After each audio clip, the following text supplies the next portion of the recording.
The United States of America and Britain are aggressive countries against all of humanity, not against Yemen alone or any country seeking liberation from Western colonialism. Therefore, these two countries have their own old and new colonial projects.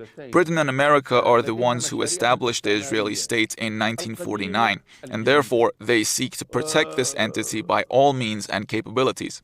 Whoever stands against this entity, whether groups, people, or countries, Washington and London will seek to destroy them. Going back to history, we remember when in the 1950s, Britain, France, and Israel attacked the Arab state of Egypt, which was then called the United Arab Republic. This was an attempt to control the Suez Canal. Had it not been for the circumstances at the time and the assistance of the Soviet Union, which was at the height of its power, the Arabs would not have been able to deter this tripartite aggression. And before that, in 1947, who sponsored the presence of the Haganah gangs that began the occupation of Palestine? Certainly the colonial countries, and these are the result of Sykes-Picot, the Balfour Declaration, and World War II. All the countries that considered themselves victorious in World War II established this entity. We followed the history of the United States of America, which entered the Vietnam War and was defeated. It entered a war in Korea and was defeated. It entered Iraq and Afghanistan and was also defeated. Imposed a siege on Iran since the establishment of the Islamic Republic in 1979 and failed. We are betting on our people, on history, and on the future that the United States will fail in every battle it enters. How many countries have tried throughout history to occupy the western coast of Yemen and failed, including Britain?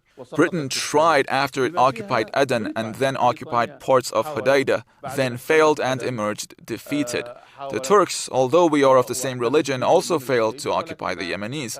Saying these countries are major countries capable of occupying our country, and if the people thought in this way, no country in the entire world would be liberated. Countries are liberated by the strength of the will of their people, their organizations, and the strength of their ideas carried by the leadership of these people. There is an experience in Egypt when it expelled Britain, in Algeria when it expelled France, in Libya when it expelled Italy, and also when Britain was expelled from South Yemen in 1967.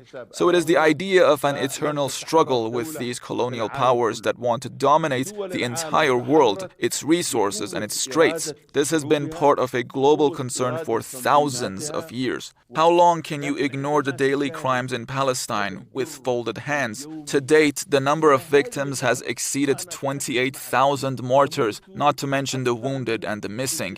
Aren't these human beings so that America and its allies do not consider them humans? These are our Palestinian brothers. We went out to fight with them, and we did not go out until a month after the start of the war on Gaza.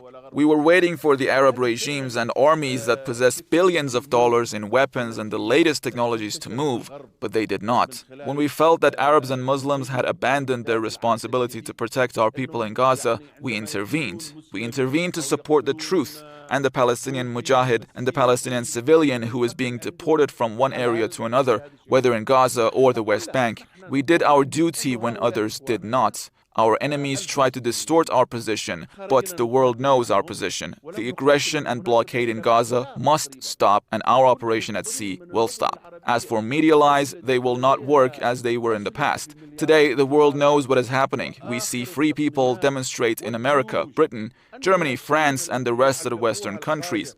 All of these people come out to support the Palestinian cause. Some of them saw a Palestinian mother struggling and sacrificing her life for her child. We no longer talk about the genocidal war in Gaza only in our media, but rather it is the popular media and social media that expose the lies of Westerners. The Western regime fell after the Al-Aqsa flood began. All their slogans such as morality, human freedom, international humanitarian law, justice and equality have fallen.